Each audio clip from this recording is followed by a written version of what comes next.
ওই রানীর এমন একটা স্বতন্ত্র জিনিস আছে যেটা পৃথিবীর কোনো রাজা বাদশার নাই। সেটা কি? ওয়ালাহা আরশুন আযীম। তার একটা সিংহাসন আছে, যেই সিংহাসনের মতো কোনো সিংহাসন আমি হুদহুদ জীবনে দেখছি না। এমন একটা সিংহাসন দেখেছি ৮০ হাত লম্বা, ৪০ হাত প্রশস্ত, জমিন থেকে ৩০ হাত উঁচা, লম্বা কতখান? জামডি মারছে। লম্বা হইল ৮০ হাত, প্রশস্ত ৪০ হাত, জমিন থেকে ৩০ হাত উঁচা। আপনারা নিয়ে আবার মনে মনে ভাবেন না জানি বেডি কত মোটা। এটা আসলে বেডি মোটার জন্য এই সিংহাসন না, বরত্ব বোঝানোর জন্য। একটা বাড়ির ভিতরে গাড়ি ঢুকার জন্য গেটটি আর কি পরিমাণ উঁচা দরকার, কিন্তু এমন গেট দিছে সারা দেশের মানুষ তামসা দেখবার আইয়ে। এটা কি প্রয়োজন না বরত্ব বোঝাইছে? সিংহাসন এমন একটা সিংহাসন, রেশমি কাপড় দ্বারা বেটন করা, স্বর্ণ রূপা দিয়া পায়াগুলো বানানো, হীরামানিক মুক্তা দিয়া জার্সি দেওয়া, এত উন্নত মানের একটা সিংহাসনও আছে ওই রানীর। সব কিছুই আল্লাহ তাদেরকে দিয়েছেন গো নবী, কিন্তু একটা জিনিসের বড় অভাব। এই অভাবের সংবাদটা আপনাকে শোনানো আমি জরুরি মনে করি। আপনি শুধু বাদশা নন, আপনি হলেন আল্লাহ পাকের একজন পয়গম্বর। ওই দেশের মানুষকে আমি কি অবস্থায় দেখলাম, ওই দেশের মানুষগুলো আল্লাহর ইবাদত করে না। আল্লাহ যে এত কিছু দিলেন, কিন্তু আল্লাহর পরিবর্তে তারা সূর্যের পূজা করে। মুসলমান ইমানদার ভাইরা আমার, সুলাইমান আলাইহিস সালামের আমলে একটা ঐতিহাসিক ঘটনা আছে। নবী সুলাইমান এমন একটা দেশের মানুষকে ঈমান আনার সহযোগিতা করেছিলেন। ঈমানের দাওয়াত দিয়া তাদেরকে ঈমানদার বানিয়েছিলেন, যারা ছিল সূর্য পূজারী। সূর্যের পূজা করত ওই মানুষগুলো। এমন একটা দেশ ওনার আমলে ছিল। সুলাইমান আলাইহিস সালাম এই দুনিয়ার জমিনে ওনার জীবদ্দশায় একদিন উনি ভ্রমণ করেছেন। যেই দিকে উনি ভ্রমণে যাইতেন, ৩ ধরনের বাহিনী ওনার থাকত। কয় ধরনের বাহিনী?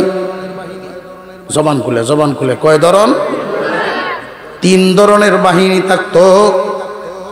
পাখি থেকে পাখি কুল এক ধরনের বাহিনী, মানব কুল এক ধরনের বাহিনী, জিন্নাত এক ধরনের বাহিনী। জিন থেকে এক দল, মানুষ থেকে এক দল, পাখি থেকে এক দল।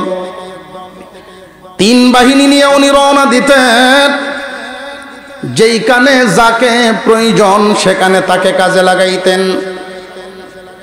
কখনো কখনো মরু প্রান্তরে গিয়া যখন উনি ল্যান্ড করতেন, বিশ্রাম করার জন্য তারা তাবু গেড়ে সৈনিকদেরকে নিয়ে যখন বসতেন, বিশাল মরুভূমির মধ্যে পানি কেমনে পাওয়া যাবে, ওইখানে তিনি তত্ত্ব বের করতেন একটা পাখির মাধ্যমে।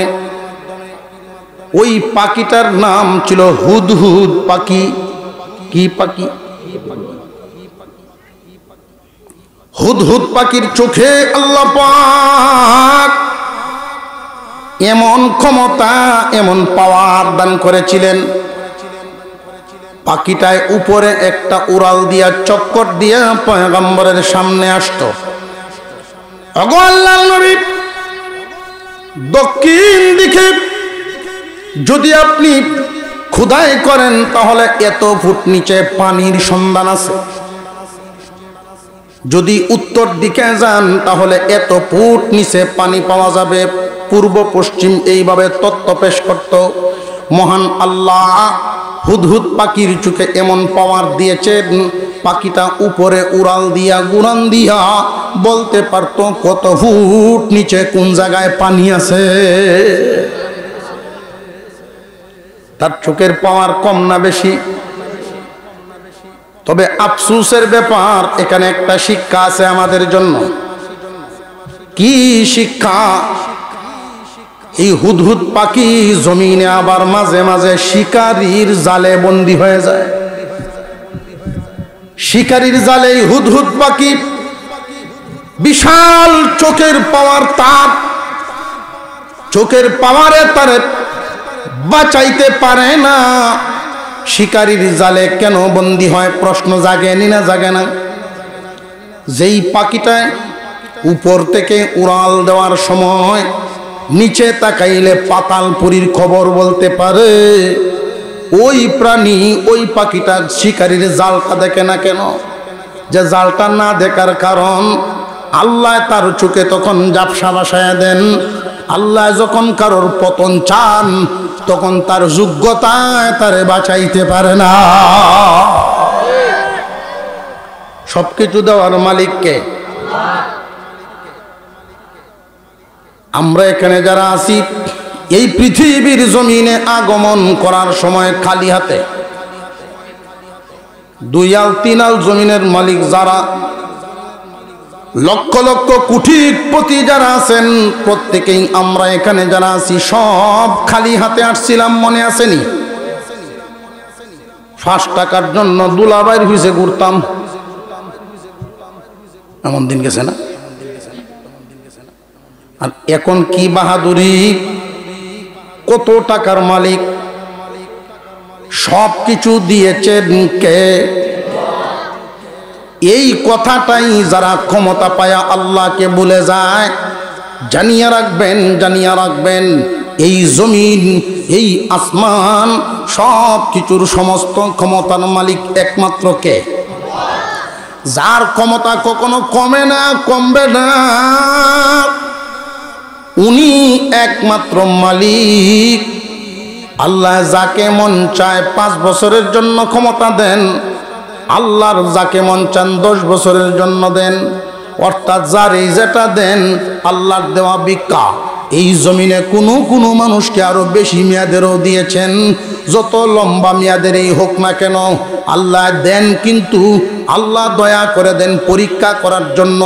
কাউকে আল্লাহ পরীক্ষা করার জন্য দৌলত দিয়া পরীক্ষা করেন, কাউরে আল্লাহ ক্ষমতা দিয়া পরীক্ষা করেন। দৌলত এবং ক্ষমতা পাইয়া যারা বিবেকহীন হয়ে যায়, অন্ধ হয়ে যায়, বিবেকের তালা, বিবেকের দরজায় তালা লাগাইয়া দেয়, দুনিয়ার জমিনে বড়কে আর বড় মনে করে না, সম্মান দেয় না। আল্লাহর খাঁটি কিছু বান্দা আছে জমিনে চলাফেরা করে, মহান আল্লাহর দলের লোক তারা, এদেরকে তখন আর কখনো মূল্যায়ন করে না। যখনই এদের সাথে জমিনে আল্লাহর পছন্দের বান্দাদের সাথে যুগে যুগে যখন মানুষ খারাপ আচরণ করেছে, আল্লাহ তখনই ইতিহাস ঘটায়া দিছেন, জমিন আমার, আসমান আমার, আমার ভিক্ষা দেওয়া ক্ষমতা নিয়া আমার দলের মানুষগুলোর সাথে বুঝবি আদবি করা হয়।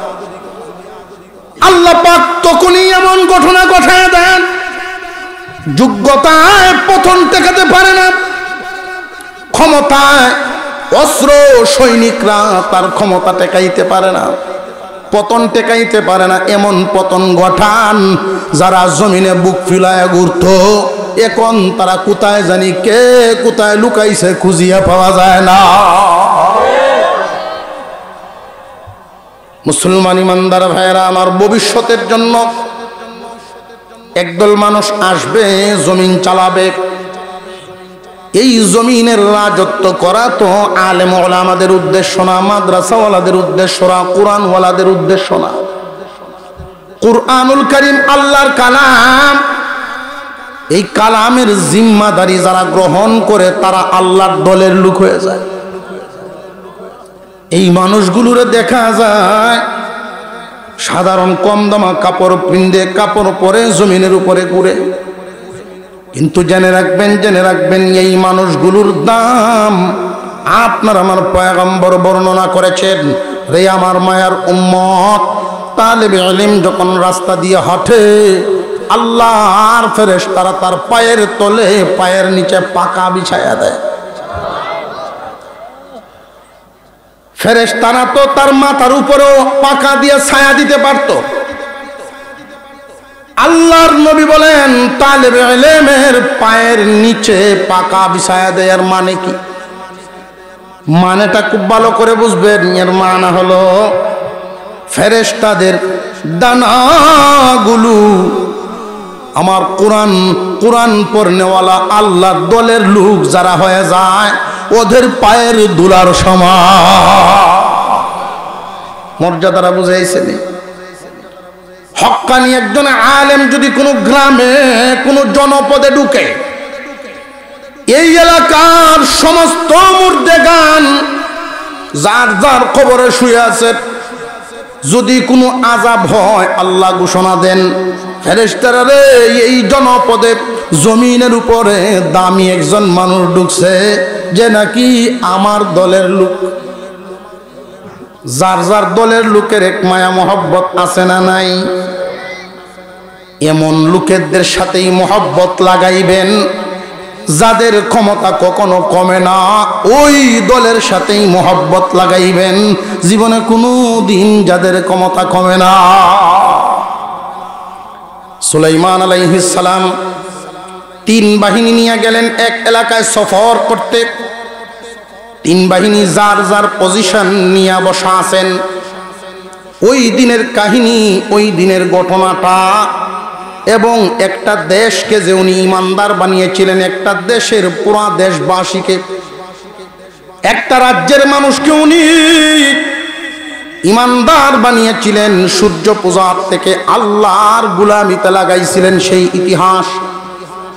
সুলাইমান আলাইহিস সালাম 3 বাহিনী নিয়ে যখন সফর করলেন, হঠাৎ উনি লক্ষ্য করলেন উনার বাহিনীর দিকে উনি তাকাইতেছেন, খোঁজখবর নিচ্ছেন, কাজে লাগাইবেন।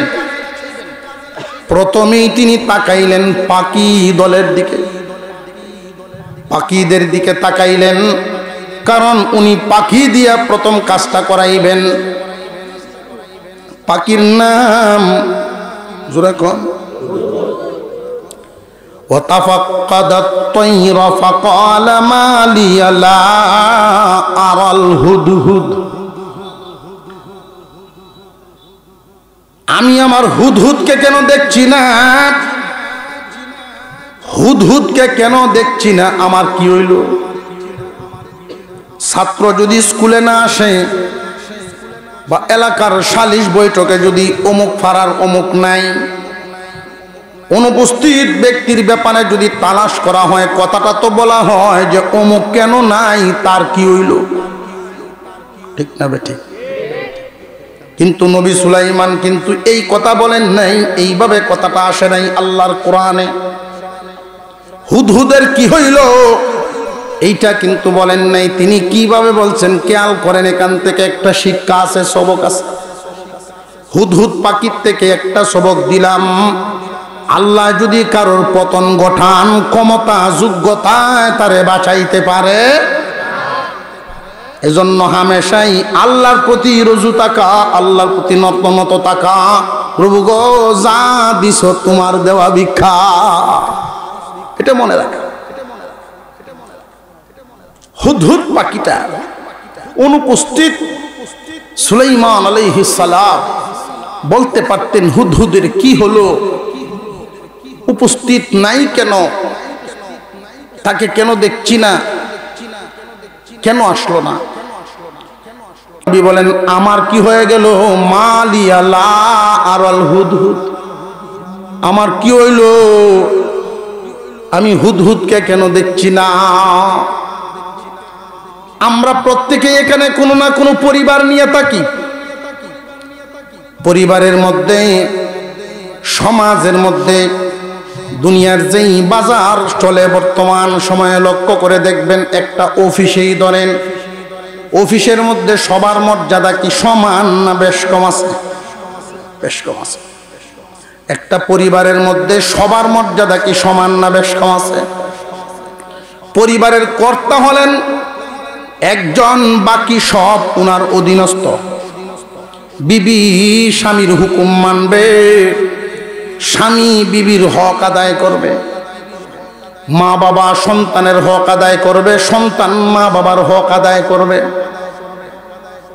মালিক কর্মচারীর হক আদায় করবে, কর্মচারীও মালিকের হক আদায় করবে।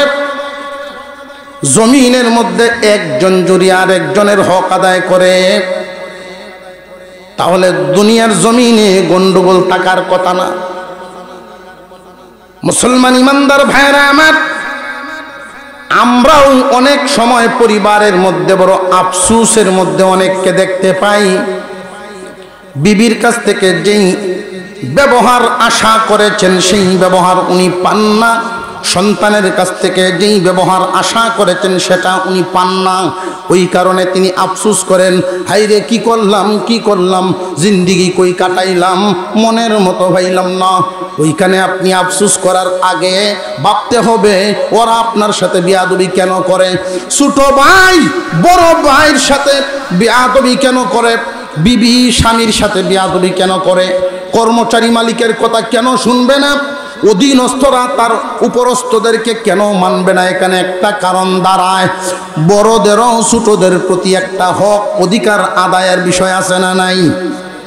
যদি তারাটা তারা আদায় করে ছোটরা অটোমেটিক বড়রে মানতে বাধ্য।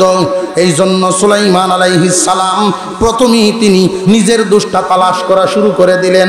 লা আরাল হুদহুদ মালিয়া, লা আরাল হুদহুদ, আমার কি হয়ে গেল, অর্থাৎ আমার কোনো কমতি হলো নাকি? হুদহুদ উপস্থিত নাই কেন? কোন জায়গায় গেলে তো আমারে কইয়া যাইতো, ছুটি নিত, বইলা যাইতো, আমারে যে মানলো না।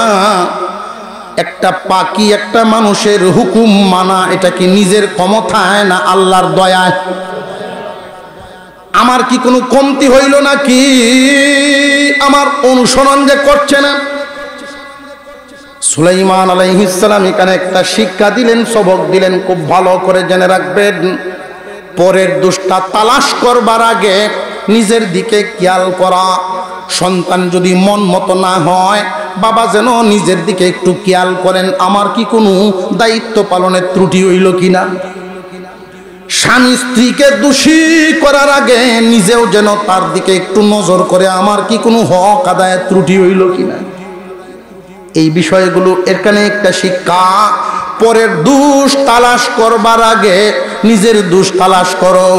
বাস্তবতাও একটা আছে, আমাদেরকে কেমন ইঙ্গিত দেয় দেখেন।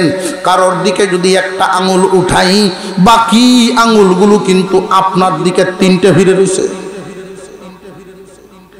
অমুকরে দোষী বানাইবেন, এক আঙ্গুল তুললেন, বাকি তিনটা আপনার দিকে। তিনবার নিজের দিকে তাকাও, এই দোষ তোমার মধ্যে আছে কিনা। আল্লাহ পাক রব্বুল আলামিন এইখানে আমাদেরকে সবক দিলেন। সবক হইল কয়টা? দুইটা। হুদহুদ পাখির মাধ্যমে এক এক আয়াতে অনেকগুলো সবক, সব দিলে বাড়িতে নিতে পারতেন না। এক নাম্বার দিলাম, আল্লাহ যদি পতন ঘটান যোগ্যতায় বাঁচাইতে পারে না। আল্লাহ যদি টিকায় না রাখেন, কেউ টিকায় রাখতে পারে না। সুখের এত পাওয়ারেও তারে পতন টেকাতে পারে না। দুই নাম্বার, পরের দোষ তালাশ করার আগে নিজের দোষ তালাশ করা। কিছুক্ষণের মধ্যেই হুদহুদ পাখি আইসা গেছে। কোন সুবহানাল্লাহ। হুদহুদ পাখি যখন আইসা গেছে, এসেই সুলাইমান আলাইহিস সালামের সামনে সালাম দিয়ে দাঁড়াইছে। দাঁড়ায়া তার দুর্বলতা, তার যোগ্যতা পেশ করা শুরু করছে। এখানে আরেকটা সবক, সবকটা হলো সুলাইমান আলাইহিস সালাম একটা কথা এখানে বলেছেন,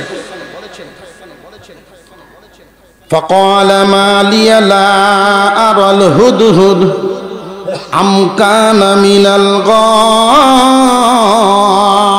الغائبين لأعذبنه عذابا شديدا أو لأذبحنه أو ليأتيني بسلطان مبين।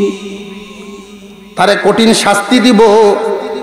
অধীনস্থদেরকে শাসন করার অধিকার আছে না নাই? অধীনস্থ যারা, এদের উপরে শাসন পরিচালনার বিধিবিধান মতে পরিচালনা করার অধিকার আছে। বিবিকে শাসন করতে পারবে তার স্বামী, নিয়ম মতো বিধান মতো শাসন করার অধিকার আছে না নাই? ছাত্রকে একজন শিক্ষক বিধান মতো শাসন করার অধিকার রাখেন। অধীনস্থ যারা আছে, শুধু মানুষ না প্রাণীদেরকেও শাসন করার অধিকার আছে। বেশি বুজুর্গি দেখাইতে গিয়া যদি মনে করে না বুবা প্রাণী সইতাম না, বুবা প্রাণী সইতাম না, আরেকজনের ক্ষেত মুখ লাগাই দিছে, ধান খাইতেছে। আরেকজনের ক্ষেতে যখন ধান খায়, এই সময় যদি বুবা প্রাণীর প্রতি দরদি হইয়া দূর থেকে যদি কয়, ও গরু খাই না যায়, গরু খাই না যায়, শুনবনি গরু না, এই সময় তার তাবিজ দেওয়ান লাগবো। আরে আস্তে করে মুখে একটা বাড়ি দেন, সে যেন খাওয়া বন্ধ করে দেয়। এই শাসনটারও একটা পরিমাণ আছে, পরিমাপ আছে, বিধান মতো শাসনটা চালাইতে হবে। এর মানে এই না বউয়ের সাথে ঝগড়া করিয়া গোয়েল গরুকে গরু ফিরাইবে,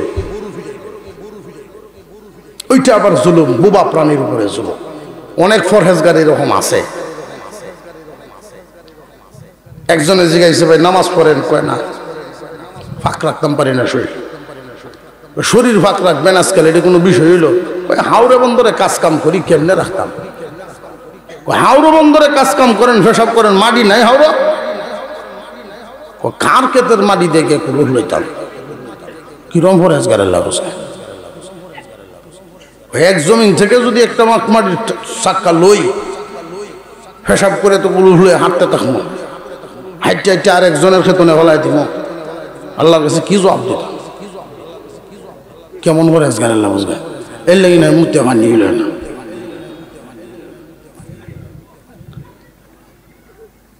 এটার অতিভক্তি চোরের লক্ষণ, অতিভক্তি চোরের লক্ষণ। খবর লইয়া দেখা গেছে ফাঁকা একটা সুদঘুর। হাওড়ের মাঝে আপনি যখন একজনের জমিন থেকে এক টুকরা মাটি আপনার প্রয়োজনে ব্যবহার করলেন, যেই পরিমাণ মাটি নেওয়াতে জমিনে টেরই পাইছে না, মালিকে টের ভাই দূরের কথা। এটা বান্দার উপরে আল্লাহ চাপাবেন না, এটা মাফ। এই জমিন থেকে একজনে ওইটা নিয়ে ফেলছে, আরেকজনে তো আরেকবারে নেটে ফেলাই দেবে। এখন যদি মনে করে না পরকালে যেহেতু ওজন হইব, তাহলে না পুরো আধা কাটার জায়গা লয়ে লাই, তাহলে তো হকাত হইত না। অধীনস্থ প্রাণীদেরকে শাসন করা কি আছে? বিধান মতো অধিকার আছে। যতটুকুন আপনার বিধানের ভিতরে পড়ে জুলুম করা হবে না। সুলাইমান আলাইহিস সালাম বলেন, আমি তারে শাসন করব, জবাইও করতে পারি, কিন্তু যদি উপযুক্ত কারণ দর্শায় দেয়, সে যে উপস্থিত নাই, কে নাই? হুদহুদ পাখি নাই, সে যে নাই, কারণটা কি?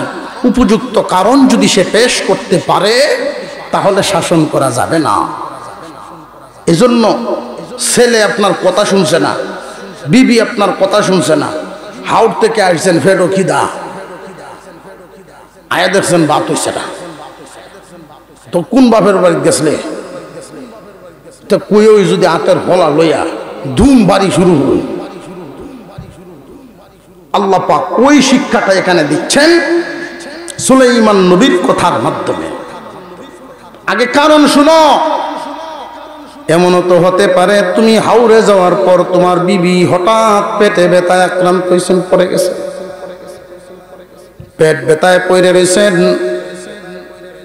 কোন রকম এখন মাত্র ওইটা দাঁড়াইছেন, এখন তুমি আইছো, কারণটা জিজ্ঞাসা করো, কেন রান্না হলো না? ছেলে তোমার কথা কেন শুনলো না? কর্মচারী কেন তোমার হুকুম মানলো না? কারণ শুনো। কারণ শুনে যদি তোমার যুক্তিযুক্ত মনে হয় তাহলে মাফ, আর যদি যুক্তিযুক্ত মনে না হয় তাহলে বিধান মতো শাসন করার অধিকার আছে। কথা কয়টা হইল? তিনটে। এক নম্বরে ক্ষমতায় মানুষরে বাঁচাইতে পারে না, যদি না বাঁচায় আল্লাহ। দুই নম্বরে পরের দুষ্টা দরবার আগে নিজের দিকে তালাশ করা।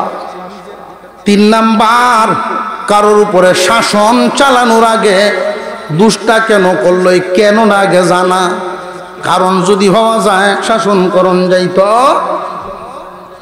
হুদহুদ পাখি সুলাইমান আলাইহিস সালামের সামনে কিছুক্ষণের ভিতরেই হাজির হয়ে গেছে। ফামাকাসা গায়রা বাঈদিন ফাকালা আহাত্তু বিমা লাম তুহিত বিহি ওয়াজিতুকা মিন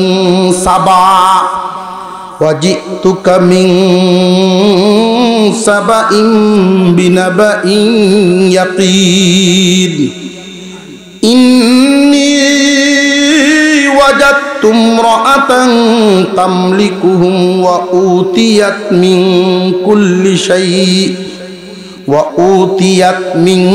কুল্লি শাইইন ওয়া লাহা আরশুন আযীম ওয়াজাদতুহা ওয়া কওমাহা ইয়াসজুদুনা লিশ-শামসি মিন দুনিল্লাহি ওয়া যায়্যানা লাহুমুশ শাইতানু আ'মালাহুম ফাসাদ্দাহুম আনিস সাবিলি ফাহুম লা ইয়াহতাদুন। আল্লাহু আকবার বলে। আল্লাহ পাক এখানে এমন শিক্ষা রাখছেন, মহান মাওলা করিম কুরআনুল করিম আমাদের জন্য বিরাট এক নিয়ামত দৌলত দান করেছেন। আল্লাহ পাক ওই দিনের কাহিনী আয়াত নাজিল করে যদি না জানাইতেন আমরা কি জানতে পারতাম না। কোন লেখকের লেখা না, কোন ঐতিহাসিকের লেখা না যে উনি ইতিহাস লেখছেন এরকম না, যিনি এই ঘটনা ঘটাইছেন উনি নাজিল করে আমরা জানাইছেন। কোনো সন্দেহ আসেনি? জোরে আওয়াজ দিয়ে বলেন সন্দেহ আসেনি? মহান আল্লাহ এই ঘটনার থেকে আমাদেরকে শিক্ষা হাসিল করে জীবন যাপন করতাম। আল্লাহর উপরে সব সময় নতজানু হয়ে আল্লাহকে বড় মনে করে আল্লাহর কাছ থেকে সাহায্য চাওয়ার ভিখারি সেজে থাকা। কারণ আল্লাহ যতদিন তোমার যেই হালতে রাখবেন তুমি সেই হালতে থাকতে পারবা। যদি আল্লাহ তোমারে ধাক্কা দেন কেউ বাঁচাইতে পারবে না। পরের দোষী করবার আগে নিজের দোষ তালাশ করো, আত্মসমালোচনা। মানুষের উপরে শাসন চালাইবার আগে কারণ দেখো। অপরাধীকে দোষী সাব্যস্ত করার আগে কারণটা শুনো, তার বয়ান শুনো, এরপরে কারোর ব্যাপারে তুমি দোষ বর্ণনা করো, শাসন করো। 4 নাম্বার, হুদহুদ পাখি সুলাইমান আলাইহিস সালামের সামনে আইছে, সালাম দিয়া বলা শুরু করলো। ফামাকাসা গায়রা বাঈদিন ফাকালা আহাত্তু বিমা লাম তুহিত বিহি ওয়াজিতুকা মিন সাবাইন বিনাবাইন ইয়াকিন। ওগো আল্লাহর পয়গম্বর, শুধু কি পয়গম্বর না বাদশাহ? ওগো আল্লাহর পয়গম্বর, বাদশাহ না বলে পয়গম্বর বলে ডাক দেন, এটা হলো আদব, সম্মান। বাদশার সম্মান বেশি না পয়গম্বরের সম্মান বেশি? বলেন আল্লাহু আকবার। মুসলমান ইমানদার ভাইরা আমার, হুদহুদ পাখিটায় বলে ওগো আল্লাহর নবী, আমি আমার স্বজাতি আর একটা হুদহুদের সাথে উড়তে উড়তে উড়তে উড়তে উড়তে উড়তে এমন একটা দেশে চলে গেলাম যেইখানে গিয়ে আশ্চর্য কিছু দেখতে পেলাম। এই কারণে আমি আমার নির্দিষ্ট সময়ের ভিতরে হাজির হতে পারলাম না।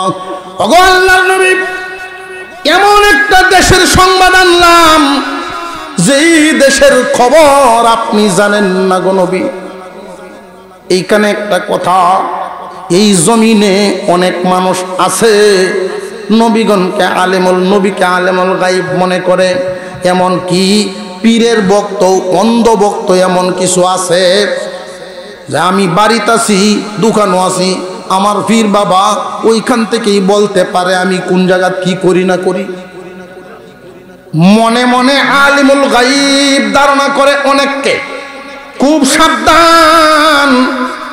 সব ক্ষমতার সমস্ত ইলম সমস্ত কিছু জানেন ক্ষমতার মালিক একমাত্র কে? একটা পাখি, বুবা একটা পাখি সেটাই বুঝে, তুমি মানুষ বুঝো না। পাখিটাই কয় নবীর কাছে, ও গো আল্লাহর নবী, এমন একটা দেশের সংবাদ নিয়ে আসলাম যেই দেশের খবর আপনি জানেন না, যেই দেশের খবর আপনার কাছে নাই। এমন একটা দেশ, মাঠ ভরা ফসল, নদী ভরা মাছ, বাগান ভরা ফল, এমন একটা উন্নত মানের দেশ যেই দেশে অভাব বলতে কোনো কিছুই নাই। মহান আল্লাহ পাক ওই দেশটাকে আল্লাহর নিয়ামত দিয়া ভরপুর করে দিয়েছেন। ওই দেশটার নাম হলো সাবা। সাবা নামক দেশ। ওই দেশের অবস্থা আমি দেখে দেখে আশ্চর্য হয়ে এরপরে সব খোঁজখবর নিয়েই আপনার কাছে আসলাম। ওগো আল্লাহর নবী, আপনি তো শুধু বাদশা নন, আল্লাহ পাকের একজন পয়গম্বর। মহান আল্লাহ আপনাকে যেই মিশন দিয়া পাঠিয়েছেন ওইটার সাথে সংযোগ আছে, প্রয়োজন আছে। এই জন্যই আমি আমার সময় সেখানে ব্যয় করেছি। যেইখানে সময় ব্যয় করাটা এটা আপনারই কাজে লাগবে। সুলাইমান আলাইহিস সালাম যখন শুনলেন গুরুত্বপূর্ণ কথাগুলো, তার এই সময়টা সেখানে যে ব্যয় করছে, সময় মতো দরবারে হাজির হতে পারে নাই, সে তো অন্যায় করে নাই, আমার কাজেই সময় লাগাইছে। দেশের তত্ত্ব বর্ণনা করে নবী। সাবা নামক দেশ, ওই দেশটা পরিচালনার দায়িত্ব পালন করে একজন মহিলা। ওই মহিলার নাম, প্রসিদ্ধ একটা নাম হলো রানী বিলকিস। বিলকিস নামক একজন রানী ওই দেশের রাজত্ব করে। আল্লাহ পাক তারে এমন দেওয়া দিছেন গো নবী, কোনো কিছুর অভাব নাই। এমন দেওয়া দিছেন, কোনো কিছুর অভাব নাই। তৎকালীন জামানায় একটা দেশ চালাইতে যা যা লাগে সব কিছুই তার দেশে আছে। আমাদের বর্তমান দুনিয়াতে যারা স্বয়ং সম্পন্ন বলে দাবি করে, আমরা স্বয়ং সম্পন্ন, এরপরেও পৃথিবীর সব দেশগুলোই কোনো না কোনো ত্রুটি বিচ্যুতির মধ্যে আছে, পূরণ করে আরেক দেশ থেকে নিয়ে। এক দেশে এক বিষয় অনেক বেশি আছে, একটা নিয়ামত, একটা সম্পদ, আরেক দেশে আরেক সম্পদ বেশি আছে, ওরা ওইটা তারারে দেয়, তারারটা এরা নেয়। কিন্তু রানী বিলকিসের যেই দেশটা, মহান আল্লাহ তাদেরকে যেই নিয়ামত দান করেছেন, মহান আল্লাহ উল্লেখই করে দিলেন ওই দিনের পাখির কথা। ইন্নী ওয়াজাদতুম রাআতান তামলিকুহুম, ইন্নী ওয়াজাদতুম রাআতান তামলিকুহুম ওয়া উতিয়াত মিন কুল্লি শাইইন ওয়া লাহা আরশুন আযীম। ওয়া উতিয়াত মিন কুল্লি শাই, তারে আল্লাহ সব কিছুই দিছেন। সব কিছুর মানে হলো তৎকালীন জামানায় একটা দেশ চালাইতে যা যা লাগে কোনো কিছুর অভাব তার ছিল না। সমস্ত কিছুই আল্লাহ তারে দান করেছেন। রানীর নাম বিলকিস, দেশটার নাম সাবা, নিয়ামতে ভরপুর, কোনো অভাবই না, উন্নত। কিন্তু সেই দেশে নবী, ওই রানীর এমন একটা স্বতন্ত্র জিনিস আছে যেটা পৃথিবীর কোনো রাজা বাদশার নাই। সেটা কি? ওয়ালাহা আরশুন আযীম, তার একটা সিংহাসন আছে, যেই সিংহাসনের মতো কোনো সিংহাসন আমি হুদহুদ জীবনে দেখছি না। এমন একটা সিংহাসন দেখেছি 80 হাত লম্বা, 40 হাত প্রশস্ত, জমিন থেকে 30 হাত উঁচা, লম্বা কতখান? জামডি মারছে। লম্বা হইল 80 হাত, প্রশস্ত 40 হাত, জমিন থেকে 30 হাত উঁচা। আপনারা নিয়ে আবার মনে মনে ভাবেন, না জানি বেডি কত মোটা। এটা আসলে বেডি মুডার জন্য এই সিংহাসন না, বরত্ব বোঝানোর জন্য। একটা বাড়ির ভিতরে গাড়ি ঢুকার জন্য গেটটি আর কি পরিমাণ উঁচা দরকার, কিন্তু এমন গেট দিছে সারা দেশের মানুষ তামসা দেখবার আইয়ে। এটা কি প্রয়োজন না বরত্ব বোঝাইছে? সিংহাসন এমন একটা সিংহাসন, রেশমি কাপড় দ্বারা বেটন করা, স্বর্ণ রূপা দিয়া পায়াগুলো বানানো, হীরামানিক মুক্তা দিয়া জার্সি দেওয়া, এত উন্নত মানের একটা সিংহাসনও আছে ওই রানীর। সব কিছুই আল্লাহ তাদেরকে দিয়েছেন গো নবী, কিন্তু একটা জিনিসের বড় অভাব। এই অভাবের সংবাদটা আপনাকে শোনানো আমি জরুরি মনে করি। আপনি শুধু বাদশা নন, আপনি হলেন আল্লাহ পাকের একজন পয়গম্বর। ওই দেশের মানুষকে আমি কি অবস্থায় দেখলাম, ওই দেশের মানুষগুলো আল্লাহর ইবাদত করে না। আল্লাহ যে এত কিছু দিলেন, কিন্তু আল্লাহর পরিবর্তে তারা সূর্যের পূজা করে। ওয়াজাদতুহা ওয়া কওমাহা ইয়াসজুদুনা লিশ-শামসি মিন দুনিল্লাহ। ওয়াজাদতুহা ওয়া কওমাহা ইয়াসজুদুনা লিশ-শামসি মিন দুনিল্লাহ। وزين لهم الشيطان أعمالهم فصدهم عن السبيل فهم لا يهتدون।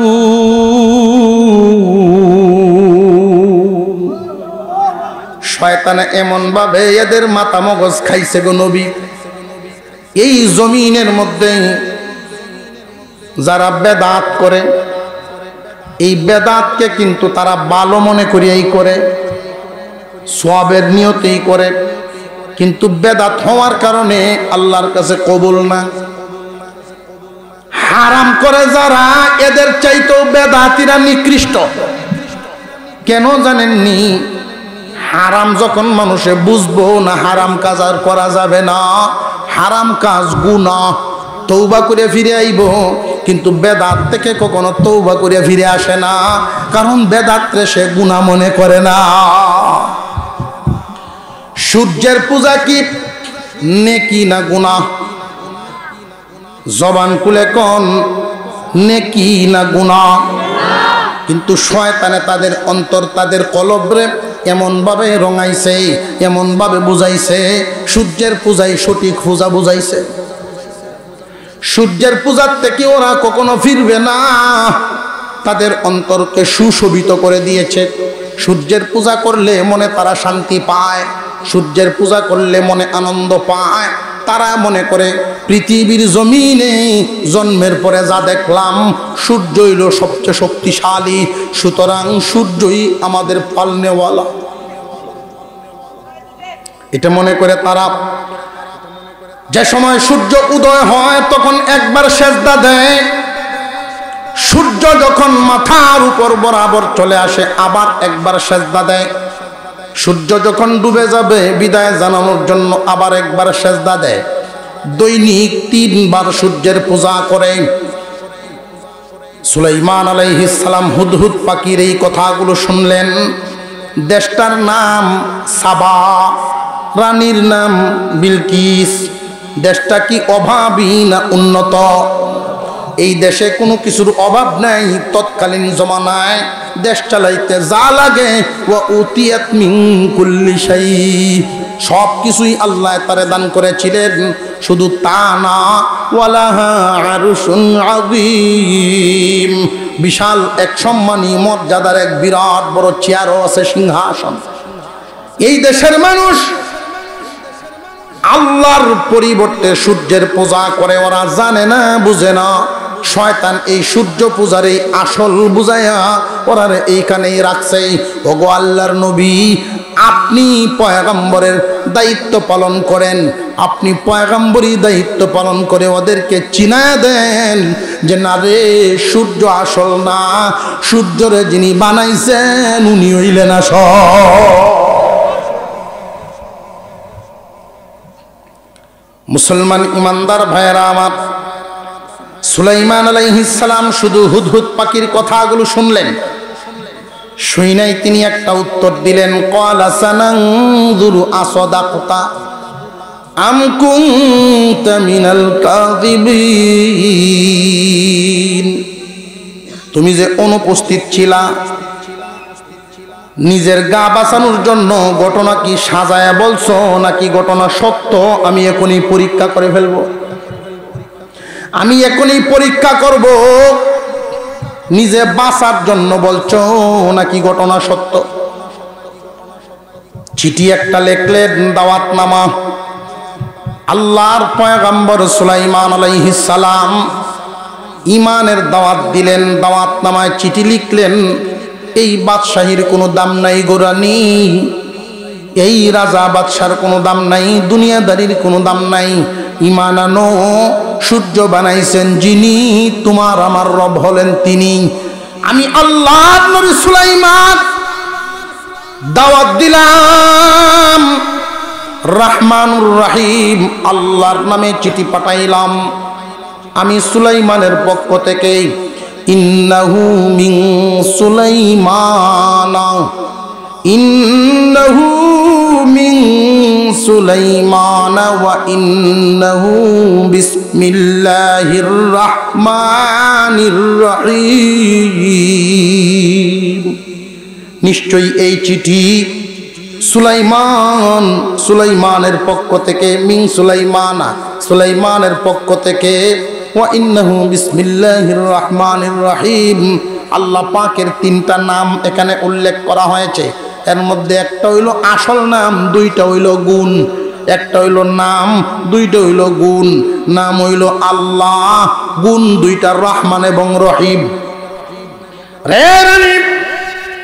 তার নামেই চিঠি দিলাম, যিনি হলেন আল্লাহ। ওনার অনেক গুণ, এর মধ্যে দুইটা শুইনারা কয়, একটা হইল রহমান আর একটা হইল রহিম। তুমি তোমার জাতি নিয়ে সূর্য পূজা করো, উনি রহমান গুণের খাতিরে এখনো তোমারে দয়া করে যাইতেছেন। রহমান গুণের খাতিরে এখনো তোমারে দয়া করে যাইতেছেন। কিন্তু ওনার আরেকটা গুণ আছে, উনি রহিম।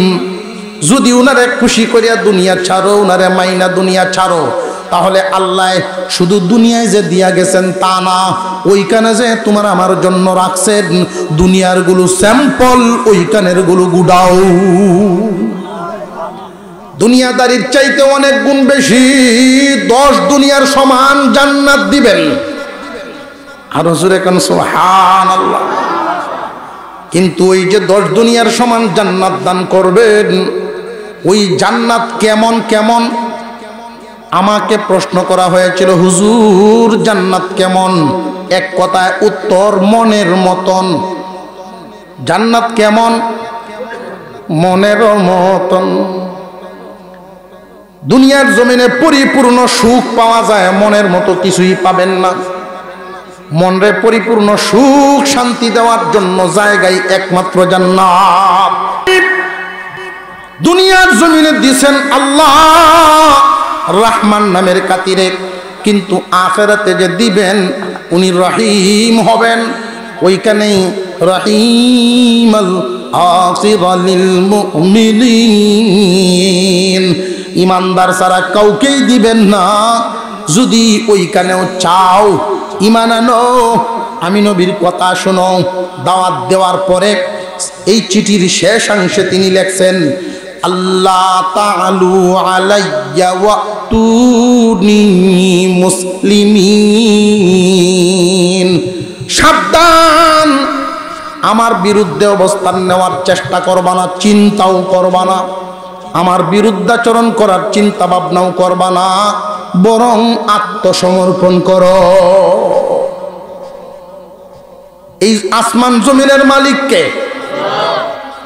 এই জমিনে আল্লাহর দলের লোক কারা? ইমানদার যারা, ইমানদার মুমিনরা এই জমিনের প্রতিনিধি হবে। আল্লাহর জমিন, জমিনের মালিকানা ইমানদার মুমিনের। আল্লাহ যার, সবই তো আল্লাহর, সবই তো তার। আল্লাহ আমাদের, কাফেররা তো কোনো আল্লাহ নাই, নাস্তিকের কোনো আল্লাহ নাই। যারা আল্লাহ মানে না তাদের কি আল্লাহ আছে নাকি? আল্লাহ আমাদের, আল্লাহর সব কিছুই আমাদের। সুতরাং আমাদের জমিনে যদি বিধর্মীদের থাকতে হয় তাহলে এখানে তিনটা চুক্তি হয়, তিনটা কথা হয় এদের সাথে। এক নাম্বার, আসো দিনের ছায়া তলে চলে আসো, তাহলে তুমি আমি সব ইমানদার সমান। ইমান গ্রহণ করো, আল্লাহর দিন গ্রহণ করো, তোমার আমার কোনো ভেদাভেদ নাই, লাল কালায় ব্যবধান নাই, উষা নিশায় ব্যবধান নাই, গুলামে মালিকে কোনো ব্যবধান নাই। যদি ইমানদার হয় সব সমান। নামাজের কাতারে কোনো বেশ কম আছে না। ধনী গরিব একসাথে পারবো নি, না দাঁড়াইতে পারেনি, না পারে না। গরিব দেখে কি ফিসের কাতারও দিবনি।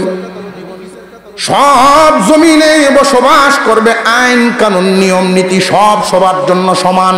আসো এক নাম্বার ইমান আনো। যদি ইমান না আনো তাহলে এই জমিনের মালিক আল্লাহ আর আমাদের আল্লাহ।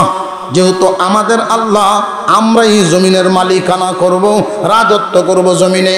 এই আল্লাহর বান্দাদেরকে খাজনা দিয়ে আল্লাহর জমিনে থাকতে হবে। আল্লাহর আইন মানো, নইলে খাজনা দেও। যদি এই দুইটার কোনটাই মানো না তাহলে তরবারি আর খুশের ভিতরে থাকবে না, বেরিয়ে যাবে, যুদ্ধ হবে। এই 3 নাম্বার প্রস্তাব দেওয়া হয়। এই 3টা কথা বলার পরে শেষ পর্যায়ে তিনি বইলা দিলেন, আল্লাহ তাআলু আলাইয়া, সাবধান, সাবধান করে দিলেন, আমার বিরুদ্ধে অবস্থান নেওয়ার দুঃসাহস করবা না, আমার সাথে যুদ্ধ করার মতো দুঃসাহস করো না।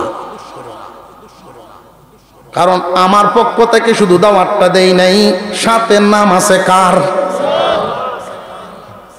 এই জমিনে চেয়ারওয়ালা ক্ষমতাওয়ালাদের ক্ষমতাও আছে, আল্লাহওয়ালাদেরও ক্ষমতা আছে। আল্লাহওয়ালাদের ক্ষমতা, আমরা তো যোগাযোগ করি মোবাইলের মাধ্যমে দেশ বিদেশে। এমনও আল্লাহওয়ালা জমিনে ছিলেন, চোখ বন্ধ করে দেশ বিদেশে কথা বলে ফেলছেন, দেশ বিদেশের খবর লয়ে লাইছেন চোখ বন্ধ করে। উনার রাজত্বের সীমানা কত! আল্লাহু আকবার বলেন। রানী বিলকিস চিঠি পাইছে, চিঠিটা হুদহুদ পাখিকে দিয়া সুলাইমান নবী বললেন, নাও চিঠি লইয়া যাও, আমি এখনই পরীক্ষা করে ফেলবো এতক্ষণ পর্যন্ত তুমি যা বলছো ওই কথাগুলো নিজে ভিত বাঁচাইবার জন্য নাকি সত্যি এমন কোন ঘটনা ঘটছে। চিঠি যে লইয়া যাইবা সত্যি যদি বইলা থাকো তাহলে তো আছে।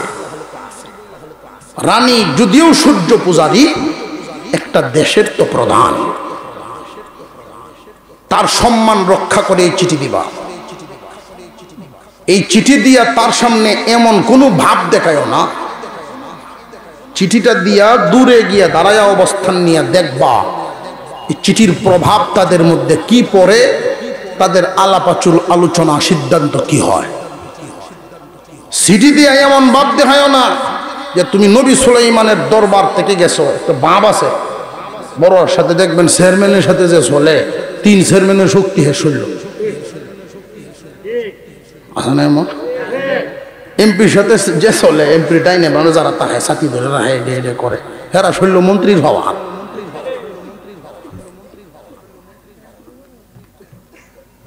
এরকম হয়ে গেলেই কিন্তু সমস্যা।